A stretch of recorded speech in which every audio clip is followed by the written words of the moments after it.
My cheating ex-wife reached out 25 years after divorce. She wanted to enjoy what she didn't care about. I made sure she regretted coming back. See what happened? Hello. Thank you for your continuous support. This means a lot to us. If you enjoy the stories we share, kindly subscribe to this channel. It will be great if you can leave a comment on which city you are watching from. We might just give you a shout out in our next story. Today's special shout out goes to Tracy Brown from Canada. We are glad you enjoy our stories. Now let's dive into the details of today's story. I remember the smell of burnt toast that morning. It wasn't the kind of smell that made you hungry. It was sharp, bitter, the kind that stung your nose and made you wince. I was standing in the kitchen, staring at the toaster, wondering how I'd let it happen again. The kids were already at the table, laughing over something silly, their voices bouncing off the walls like sunlight. 5 of them, all under 15 back then, and me, just one man trying to hold it all together. That burnt toast? It was a small thing, but it felt like a symbol of how hard I was trying, and how often I felt like I was failing. That was years ago, though. Decades, even. Now, sitting in my office, I looked out the window at the city skyline. I'd just been promoted to head of the company, a big deal after all those years of grinding. My desk was covered in framed photos, graduations, birthdays, first days of school. My kids, all grown or nearly there, were my real trophies. I leaned back in my chair, the leather creaking under me, and let myself feel proud. Not just of them, but of me. I'd done it. I'd raised 5 kids alone, and we'd made it through. But the past has a way of sneaking up on you, doesn't it? Like a shadow you can't shake, no matter how bright the day gets.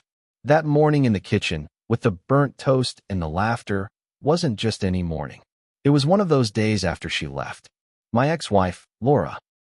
The second time I caught her cheating, the time I finally said enough. I could still see her face that night, the way her eyes darted away from mine, like she couldn't even look at me. I'd forgiven her once before, years earlier, when I found out about the first affair. I'd swallowed my pride, told myself it was for the kids, that we could fix it. But the second time, that broke something in me, something I couldn't put back together. I remember standing in the living room, the kids asleep upstairs, my voice shaking as I told her to leave. I can't do this anymore, Laura, I said. You want him? Go. But don't come back. She didn't even fight me on it. She packed a bag, walked out the door, and that was it. She moved in with her lover, and I got sole custody of the kids. 5 kids, all under 15, and me, just one man trying to hold it all together. She didn't call, didn't write, didn't show up for birthdays or holidays. Nothing. It was like she'd erased us from her life, like we'd never existed. I didn't have time to fall apart, though. The kids needed me. There were lunches to pack, homework to check, nightmares to soothe. I remember the youngest, Mia, waking up crying one night, asking where mommy was. I held her tight, her little body shaking against mine, and lied. She's just away for a while, sweetheart, I said. But I'm here. I'm always here. I didn't know how to tell a 6-year-old that her mother had chosen someone else over her. Over all of us. The years blurred together after that. There were good days, like when Ethan, my eldest, won his first soccer game, or when Lily, the middle one, got straight A's and beamed like the sun. But there were hard days, too. Days when I'd come home from work, bone-tired, and find the sink full of dishes, the laundry piled up, and Mia crying because she missed her mom. I'd sit on the couch, head in my hands, wondering if I was enough. But I had to be. They didn't have anyone else. I learned to braid hair for Lily's dance recitals. I figured out how to make pancakes from scratch for Saturday mornings. I stayed up late helping Ethan with algebra, even though I barely understood it myself. I was there for every scraped knee, every school play, every heartbreak. And slowly, we built something. A family. Not perfect, but ours. The kids grew up, strong and smart and kind, and I knew I'd done something right. Mia, the youngest, was in college now, studying to be a teacher. Ethan was working as a mechanic, fixing cars like he'd always loved. Lily had just started her own business, a little bakery downtown. The twins, Jake and Sophie, were finishing high school, dreaming big about their futures. They were my world, and I was theirs. That night, after the promotion, I got home late. The house was quiet, the kind of quiet that felt full, not empty. I kicked off my shoes, poured myself a glass of water, and sat on the couch. The photos on the wall caught my eye: graduations, birthdays, first days of school. I smiled, feeling that pride again. But then my phone buzzed on the coffee table, a sharp sound that cut through the silence. I picked it up, expecting a text from one of the kids. Instead, it was a notification from social media. A message. From her. "Happy birthday, John," it read. "Hope you're doing well." I stared at the screen, my heart pounding in my chest. Laura.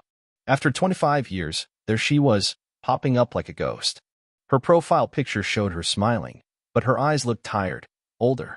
I didn't know what to feel: anger, confusion, maybe even a flicker of curiosity. But mostly, I felt unsettled. Why now? Why after all this time? I didn't reply. I couldn't. I set the phone down, screen dark, and tried to push it out of my mind. But it lingered, like the smell of burnt toast, sharp and bitter, a reminder of everything I'd worked so hard to leave behind. I couldn't shake that message. "Happy birthday, John. Hope you're doing well." It sat there in my mind, like a pebble in my shoe, poking at me every time I tried to move on. I'd ignored it, turned off my phone that night, but it didn't help. Laura's words kept echoing, sharp and unwelcome, like the sound of a door creaking open in the middle of the night. Why now? After 25 years, why did she think she could just pop back into my life like nothing had happened? Work was busy the next few weeks, and I tried to bury myself in it. Meetings, emails, phone calls, they were a distraction, but not enough. I'd catch myself staring out the window, my coffee going cold, wondering what she wanted. I didn't tell the kids at first. What was there to say? "Hey, your mom, who hasn't spoken to us in decades, wished me a happy birthday?" It felt wrong, like dragging them back into a mess they didn't need. They'd grown up without her, and we were fine. Better than fine. We were strong. But that message, it was like a crack in the wall, small but dangerous, letting the past seep through. Then, one evening, I got home late. The house was quiet, the kind of quiet that felt heavy, like it was holding its breath. I kicked off my shoes, dropped my keys on the counter, and checked my phone. Another notification. Another message from Laura. This one wasn't short. It was long, paragraphs of text that made my stomach twist just looking at it. I sat down on the couch, the leather cool against my back, and read it. "John," she started, "I know it's been a long time, and I know you probably don't want to hear from me. But I've been thinking about you, about us, about the kids. I miss you. I miss what we had. I know I made mistakes, big ones, and I regret them every day. I wish we never separated. I heard you've done so well at work, and I'm proud of you. I just want you to know I'm here, and I'd love to talk, to make things right." I read it twice, my hands gripping the phone so tight my knuckles turned white. Proud of me? She had no right to be proud of me. She hadn't been there for the late nights, the missed meals, the tears. She hadn't been there when Mia asked why Mommy didn't love her, or when Ethan got in trouble at school and needed a parent to show up. And now, after all this time, she thought she could just waltz back in? I felt anger bubbling up, hot and sharp, but there was something else, too. A flicker of doubt. What if she really had changed? What if she meant it? I didn't reply right away. I needed to think. But then I remembered something. A mutual friend, Sarah, had mentioned Laura a while back, almost in passing. "I heard she's been struggling," Sarah had said. "Her guy left her, and she's been on her own. Rough times." At the time, I'd brushed it off. Laura's life wasn't my problem. But now, reading her message, it clicked. She wasn't reaching out because she missed us. She was reaching out because she was alone, because she needed something. And that part about my job?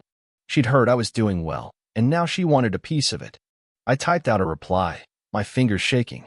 "Laura, you made your choice 25 years ago. You left us, and we moved on. I don't want to hear from you. Don't contact me again." I hit send, then blocked her. It felt final, like slamming a door shut. But it didn't feel good. It felt heavy, like I'd picked up a weight I didn't want to carry. I knew I had to tell the kids. They deserved to know, especially if she tried to reach out to them next. That weekend, I called a family meeting. Ethan, Lily, Mia, Jake, and Sophie, they all came over, piling into the living room like they used to when they were little. The twins sprawled on the couch, Lily sat cross-legged on the floor, Ethan leaned against the wall, and Mia curled up in the armchair, her eyes curious. I took a deep breath, my hands clasped tight in front of me. Your mom reached out, I said, keeping my voice steady. First, it was a birthday message. Then, a longer one, saying she misses us, wants to make things right. I told her no. I blocked her. But I wanted you to know, in case she tries to contact you. The room went quiet, the kind of quiet that presses down on you. Then Ethan spoke, his voice low and tight. She's got some nerve, he said. After all this time, she doesn't get to just show up like that.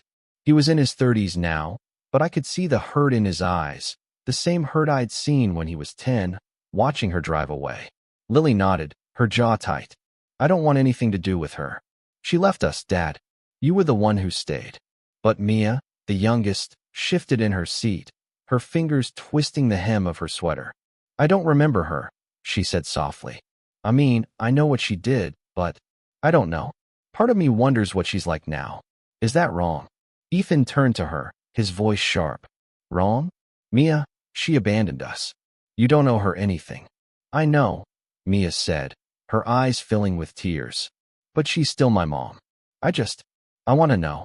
The room erupted then, voices overlapping. Ethan arguing, Lily trying to calm them down, the twins watching wide-eyed.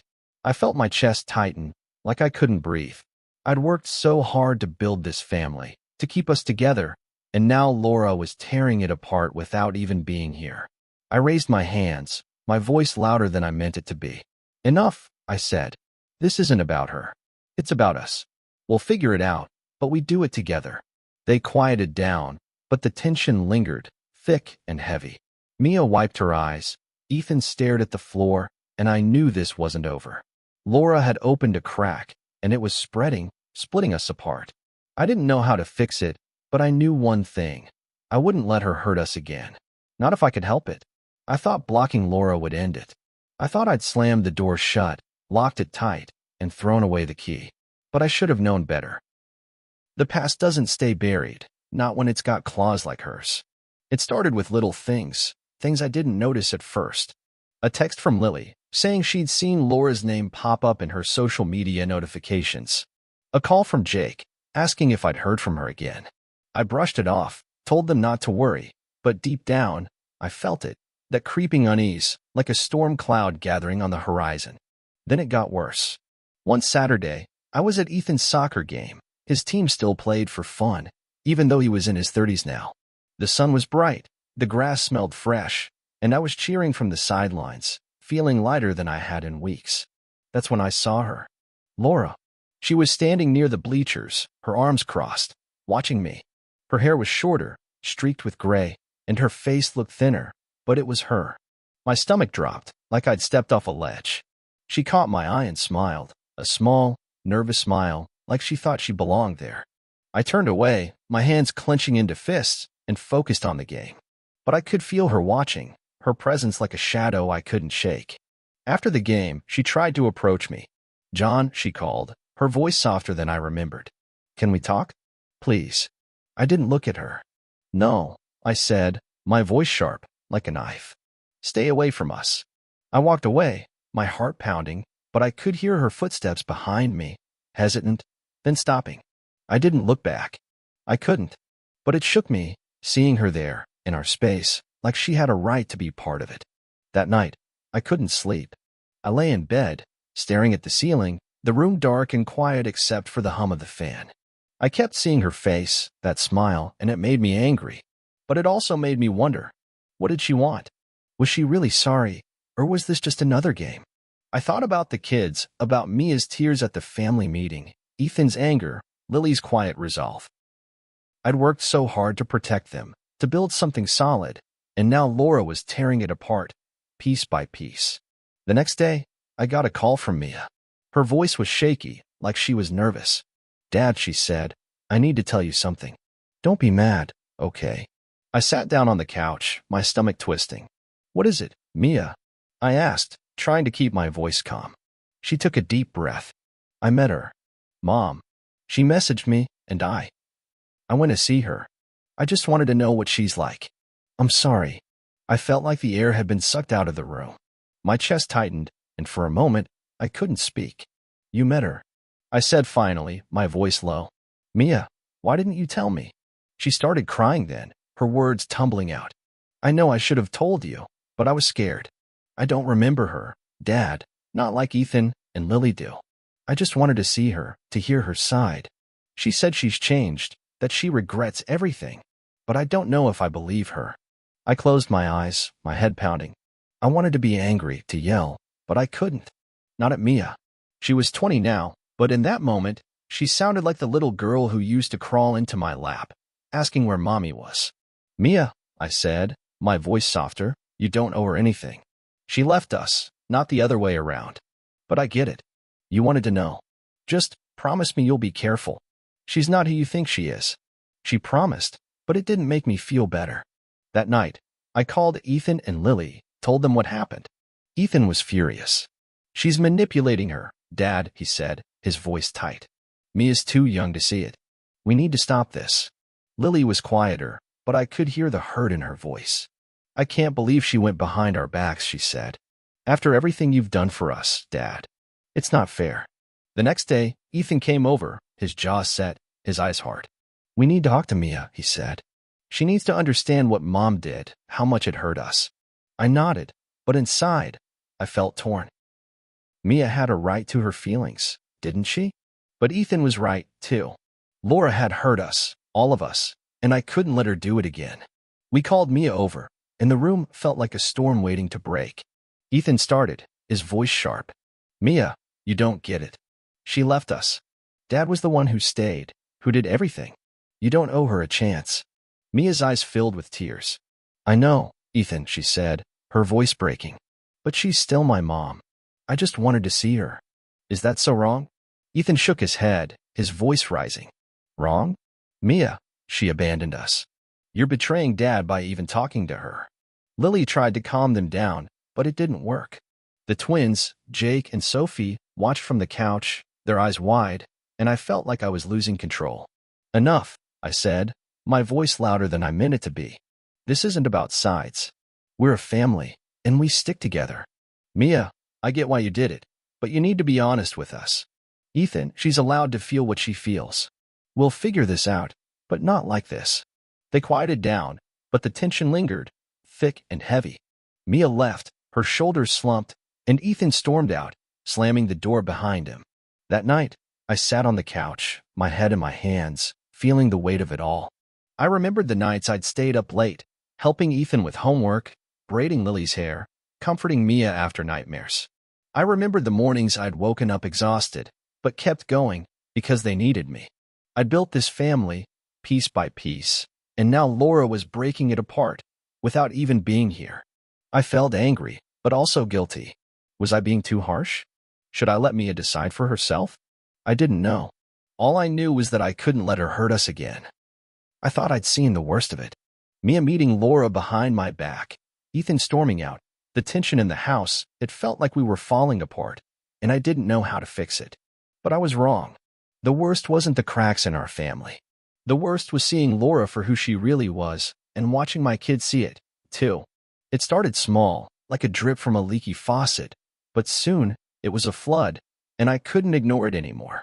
Mia kept seeing her. She didn't hide it anymore, not after that fight. She'd tell me, I'm meeting Mom for coffee, or she wants to talk, Dad, just for an hour. I hated it, every word, but I couldn't stop her. She was 20, not a little girl anymore, and I had to let her make her own choices. But it hurt, like a knife twisting in my chest. I'd watch her leave, her backpack slung over her shoulder, and wonder what Laura was saying, what lies she was spinning. I tried to stay calm, to trust Mia, but it was hard. Too hard. Then, one evening, Mia came home late. I was in the kitchen, washing dishes, the water hot against my hands. She walked in, her face pale, her eyes red like she'd been crying. Dad, she said, her voice small, can we talk? I turned off the water, dried my hands on a towel, and sat down at the table. She sat across from me, her fingers twisting the hem of her sweater, just like she did when she was little. What is it, Mia? I asked, trying to keep my voice steady. She took a deep breath, her eyes not meeting mine. Mom asked me for money, she said. She said she's been struggling, that she doesn't have anyone else. She said she gave up everything for that guy, and now she's got nothing. She asked me to help her, just a little, and I didn't know what to say. My stomach dropped, like I'd been punched. Money. Of course. I knew it, deep down, but hearing it from Mia made it real.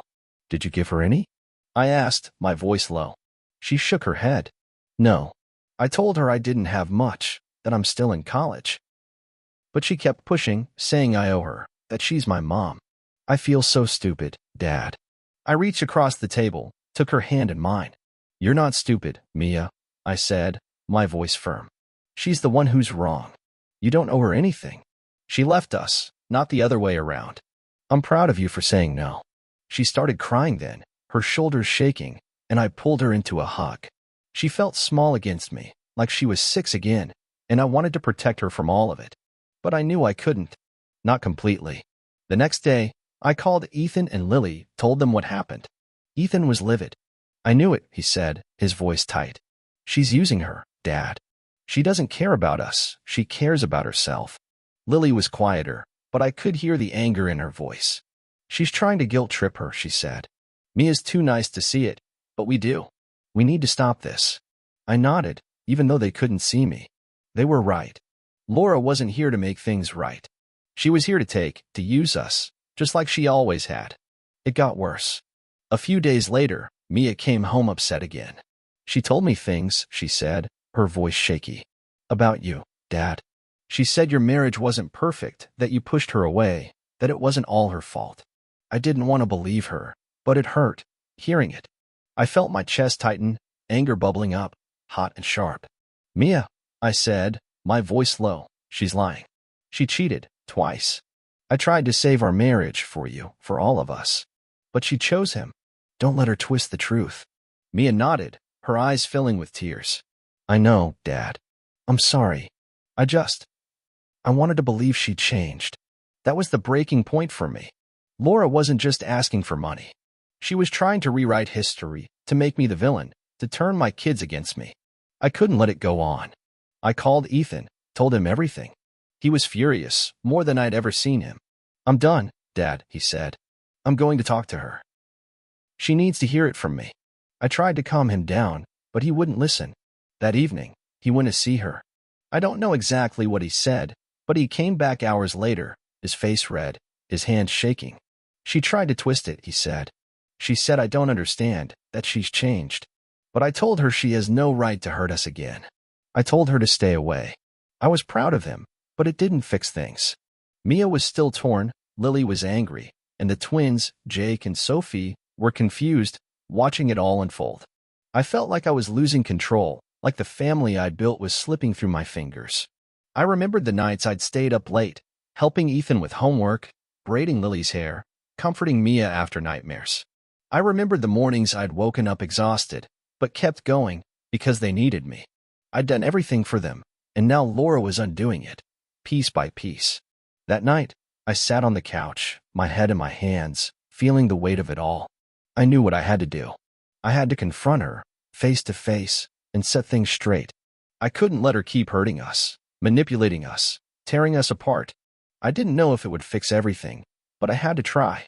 I picked up my phone, unblocked her number, and typed out a message. We need to talk. Tomorrow. Neutral place. Don't bring the kids into this anymore. I hit send, my heart pounding, and set the phone down. I didn't sleep much that night. My mind kept replaying everything, Laura's messages, Mia's tears, Ethan's anger, the way the kids looked at me, like I was supposed to have all the answers. I didn't, but I knew I had to face her to end this, once and for all. I'd sent the message, set the time and place, a small cafe downtown, neutral ground, away from the kids. Now, I just had to get through it. I lay in bed, staring at the ceiling, the fan humming above me, and tried to calm my nerves. But my heart kept pounding like a drum I couldn't silence. The next day, I got to the cafe early. It was quiet, the kind of place where people sat with laptops or sipped coffee alone. I picked a table in the corner, away from the windows, and ordered a black coffee. The cup was hot in my hands, the steam rising in little curls, but I didn't drink it. I just sat there, waiting, my stomach twisting. Then the door opened, and there she was. Laura. She looked older, thinner, her hair pulled back, her eyes tired. She spotted me, gave a small wave, and walked over. I didn't stand up, didn't smile. I just watched her sit down, her hands fidgeting with the strap of her purse. "John," she started, her voice soft. "Thank you for meeting me. I know this isn't easy." I cut her off, my voice low but firm. "This isn't about easy, Laura. This is about you hurting my kids. You need to stop." Her eyes widened, like she hadn't expected me to be so direct. "I'm not trying to hurt them," she said, her voice shaking. "I just want to make things right. I've changed, John. I regret everything. I miss you. I miss the kids. I want to start over." I leaned back in my chair, my hands gripping the edge of the table. "Start over," I said, my voice rising. "You left us, Laura. 25 years ago, you chose him. You didn't call, didn't write, didn't show up. I raised 5 kids alone. You don't get to come back now and act like it didn't happen." She flinched, her eyes filling with tears, but I didn't stop. "You asked Mia for money. You tried to turn her against me, telling her lies about our marriage. You're not here to make things right. You're here because you're alone, because you need something. But you're not getting it from us." She shook her head, her voice pleading. "That's not true, John. I made mistakes, yes, but I've learned. I've been alone, and it's made me see how much I lost. I still love you. I want to be part of the kids' lives. Please, give me a chance." I stared at her, my chest tight, and for a moment, I wondered if she meant it. But then I remembered Mia's tears, Ethan's anger, the way she tried to rewrite history. I saw through her, clear as day, and it made me angry. Not just at her, but at myself, for ever doubting my instincts. "No," I said, my voice steady. "You don't love me. You don't love them. You love what you think we can give you. But we're not yours anymore. You lost that right when you walked out. If you keep hurting my kids, if you keep manipulating them, I'll get a restraining order. I mean it, Laura. Stay away from us." Her face crumpled, tears streaming down her cheeks, but I didn't feel sorry for her. I stood up, dropped a few dollars on the table for the coffee, and walked out. The air outside was cool, the street quiet, and I felt lighter, like I'd finally dropped a weight I'd been carrying too long. That night, I sat on the couch, the house quiet, the photos on the wall catching my eye. Graduations, birthdays, first days of school. I looked at them, really looked, and felt something shift. I thought about Laura, about that day at the cafe. Her tears, her pleading, her lies. It didn't hurt anymore, not like it used to. It was like looking at an old photo, faded and distant, something that belonged to another time. I told her to stay away, and I meant it. But more than that, I'd realized something. She couldn't hurt us, not really. Not because she wasn't there, but because we were stronger than her. We built something real, something unbreakable, and she couldn't touch it. That realization, it was closure, the kind I didn't know I needed. The weeks after that were quiet, but good. Mia started smiling more, her laugh filling the house like it used to. She'd come over, sit on the couch, and tell me about college, about her dreams of being a teacher. "I want to help kids, Dad," she said one day, her eyes bright. "Like you helped us." I hugged her tight, my heart full, and told her I was proud. Ethan came by, too, his anger replaced with a quiet strength. We'd sit on the porch, drink coffee, and talk about his work, his life. "You did good, Dad," he said once, his voice low. "I don't say it enough, but you did." Lily and the twins, Jake and Sophie, were busy with their own lives, Lily with her bakery, the twins with college applications, but they dropped by, fill the house with noise and laughter, and it felt right. I started thinking about the future, really thinking about it, for the first time in years. I'd spent so long focused on the kids, on keeping us together, that I'd forgotten about me. But now, with them grown, I had space to dream. Maybe I'd travel, see the places I'd always wanted to. Maybe I'd try dating again, find someone who respected our past, who wanted to be part of our future.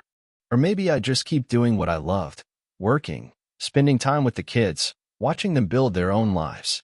Whatever it was, I knew I'd be okay. We'd be okay. That weekend, we had a family gathering. It was Mia's birthday, and we decided to make it special. Ethan grilled burgers in the backyard, the smoke curling into the air, mixing with the smell of fresh-cut grass. Lily brought cupcakes from her bakery, frosted pink and blue, and set them on the picnic table. Jake and Sophie chased each other around, laughing, their voices loud and bright. Mia sat next to me, her head on my shoulder, and I felt her warmth, her presence, like a gift. The sun was setting, the sky streaked with orange and gold, and I looked around, at all of them, and felt my heart swell. We ate, laughed, told stories. Ethan talked about the time he crashed his bike into the neighbor's fence, and we all laughed until our sides hurt. Lily told us about a customer who'd ordered a cake shaped like a dinosaur, and Jake and Sophie argued over who'd eaten the last slice of pizza. Mia blew out her candles, her face glowing in the light, and we clapped, cheered, sang. It wasn't perfect. There were spills, arguments, moments of chaos, but it was us, and that was enough. Later, as the night wound down, we sat around the fire pit, the flames crackling, the air cool. I looked at them, my kids, and felt something settle inside me. I remembered the nights I'd stayed up late, helping Ethan with homework, braiding Lily's hair, comforting Mia after nightmares. I remembered the mornings I'd woken up exhausted, but kept going, because they needed me. I remembered the pain of Laura's betrayal, the struggle of raising 5 kids alone, the fear that I wasn't enough. But I was. We were. And now, sitting there, watching the firelight flicker on their faces, I knew we'd made it. I thought about the future, about the years ahead. Mia teaching kids, Ethan fixing cars, Lily baking cakes, Jake and Sophie chasing their dreams. Maybe there'd be weddings, grandkids, new chapters. Whatever came, we'd face it together. The past was behind us, the echoes of absence replaced by the echoes of love. I leaned back, the chair creaking beneath me, and closed my eyes. The fire crackled, the stars shone above, and I felt at peace. We'd built something unbreakable, and it would carry us forward, always. And this is where the story ends. Thank you for listening. If you enjoyed this story, please like, share, and subscribe for more heartfelt tales. Let us know your thoughts in the comments. We'd love to hear from you. See you soon in our next story.